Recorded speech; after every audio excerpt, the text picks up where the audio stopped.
সুধী বৈষ্ণব ভক্তবৃন্দ, প্রণাম রইল ভক্তচারণে, প্রণাম রইল আমার শ্রী গুরুদেবের চারণে, প্রণাম রইল অনন্ত কোটি বিশ্ব ব্রহ্মাণ্ডের মালিক শ্রী ব্রজেন্দ্র নন্দ নন্দনের চারণে। সুধী বৈষ্ণব ভক্তবৃন্দ, ধারাবাহিক অনুযায়ী আজ আমরা শ্রীমদ্ ভগবদ গীতার ২য় অধ্যায় এর ১৬ নং শ্লোকটি উপস্থাপন করব। আমরা সকলে শ্রবণ করব। আসুন আমরা ব্রতী হই।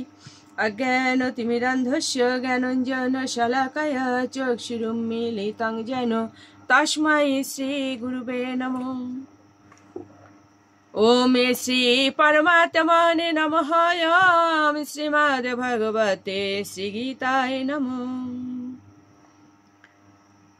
নারায়ণং নমস্কৃত নারং চৈব নরোত্তমম দেবীং সরস্বতীং ব্যাসং ততো জয়মুদীরয়েৎ। মুখং করোতি বাচালং পঙ্গুং লঙ্ঘয়তে গিরিম यत् कृपातमहं वन्दे परमानन्द माधवम्।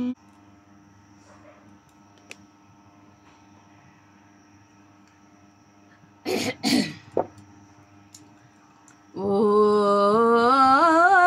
नमो भगवते वासुदेवाय।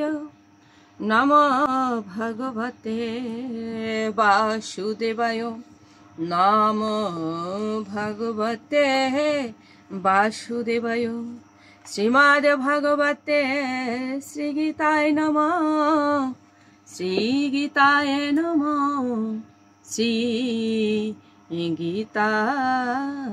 नमः। শ্রীমদ্ ভগবদ গীতা ২য় অধ্যায় সাংখ্যযোগ, শ্লোক সংখ্যা হচ্ছে ১৬। নয়সতঃ বিদ্যতে ভাবঃ নাভাবঃ বিদ্যতে সতঃ উভয়ঃ দৃষ্টাঃ অন্তঃ তু অনয়ঃ তত্ত্বদর্শীভিঃ।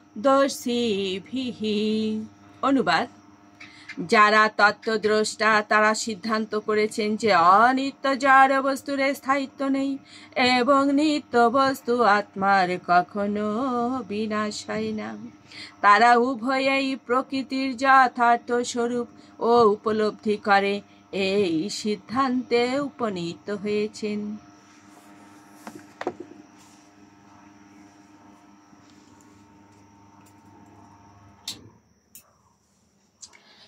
প্রতিটা মুহূর্তে তাৎপর্য, আমরা এবার তাৎপর্যটা শ্রবণ করব।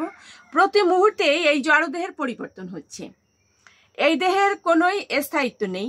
আধুনিক চিকিৎসা বিজ্ঞানের সাহায্যেও জানা যায় বিভিন্ন জীবকোষের ক্রিয়া প্রতিক্রিয়ার ফলে প্রতি মুহূর্তে জীবদেহের অবিরাম পরিবর্তন হচ্ছে। তার ফলে জীবদেহ শিশু অবস্থা থেকে ক্রমে ক্রমে পূর্ণ যৌবনে বিকশিত হয় এবং অবশেষে বৃদ্ধ অবস্থায় উপনীত হয়। কিন্তু দেহ মনের সব রকম পরিবর্তন হওয়া সত্ত্বেও জীবের প্রকৃত সত্তা আত্মার কোনো পরিবর্তন হয় না। জড় দেহ ও সনাতন আত্মার মধ্যে এটি হচ্ছে পার্থক্য। দেহের প্রকৃতি হচ্ছে চির পরিবর্তনশীল আর আত্মা হচ্ছে চির শাশ্বত সনাতন। এই সিদ্ধান্ত নির্বিশেষবাদী ও সবিশেষবাদী উভয় শ্রেণীর তত্ত্বদ্রষ্টারা স্বীকার করেছেন।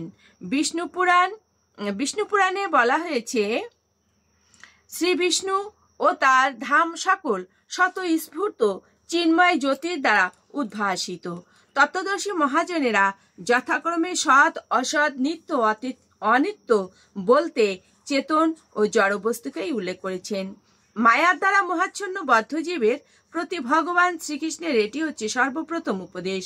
জীব হচ্ছে ভগবানের অবিচ্ছেদ্য অংশ, তাই সেই ভগবানের নিত্য দাস। তাহলে জীবের পরিচয় কি? জীব হচ্ছে ভগবানের নিত্য দাস। এই জ্ঞান উপলব্ধি করা হলেই অজ্ঞানতার আবরণ উন্মোচিত হয় এবং সে তখন ভগবানের সঙ্গে উপাস্য আর উপাসকের সম্পর্কের পুনঃপ্রতিষ্ঠা করে। পূর্ণের সঙ্গে অংশের যে সম্পর্ক ভগবানের সঙ্গে জীবের সেই সম্পর্ক, অর্থাৎ ভগবান হচ্ছেন পূর্ণ আর জীব হচ্ছেন তার অংশ মাত্র। বেদান্ত সূত্র শ্রীমদ্ ভাগবতে বলা হয়েছে ভগবান হচ্ছেন সবকিছুর উৎস, সবকিছুই উদ্ভূত হয়েছে ভগবানের থেকে। ভগবানের থেকে উদ্ভূত এই প্রকৃতিতে পরা ও অপরা এই দুটি স্তর আছে। জীব ভগবানের পরা প্রকৃতির অন্তর্গত। সপ্তম অধ্যায়ে এই সম্বন্ধে বিশদভাবে আলোচনা করা হয়েছে। শক্তি ও শক্তিমানের মধ্যে যদিও কোনো ভেদ নেই, তবুও শক্তিমান হচ্ছেন শক্তির নিয়ন্তা। পরমেশ্বর ভগবান হচ্ছেন শক্তিমান এবং শক্তি বা প্রকৃতির সর্ব অবস্থাতেই তার নিয়ন্ত্রণাধীন। তাই প্রভু ও ভৃত্য অথবা গুরু ও শিষ্যের সম্পর্কের মতো জীবসমূহ পরমেশ্বর ভগবানের অধীন। মায়ার অন্ধকারে যখন জীব আচ্ছন্ন থাকে তখন সে ভগবত তত্ত্ব উপলব্ধি করতে পারে না। ভগবান তাই জীবকে মায়া অন্ধকার থেকে মুক্ত হয়ে সত্য দর্শন করাবার জন্য এই ভগবদ গীতা শিক্ষা দান করেছেন। অতএব সুধী বৈষ্ণব ভক্তবৃন্দ, আমাদের গীতা পাঠ অবশ্যই কর্তব্য। যে ব্যক্তি গীতা পাঠ করে না, এটা শ্রীমদ্ ভগবদ গীতার মাহাত্ম্যে বলা হয়েছে, স্বয়ং ভগবান বলেছেন, যে ব্যক্তি গীতা পাঠ করেন না তিনি হস্ত হতে অমৃত ফেলে দিয়ে বীজ ভক্ষণ করেন। তবে গীতা পাঠ করতে হলে অবশ্যই শ্রদ্ধার প্রয়োজন। শ্রদ্ধা এবং ভক্তি বিনা যিনি গীতা পাঠ করেন তার সেই গীতা পাঠ হস্তি স্নানের ন্যায় নিষ্ফল হয়ে যায়। সুধী বৈষ্ণব ভক্তবৃন্দ, আমরা যেন নিত্য গীতা পাঠ করি। আসুন আমরা মাহাত্ম্য বলেই বিশ্রামে চলে যাব।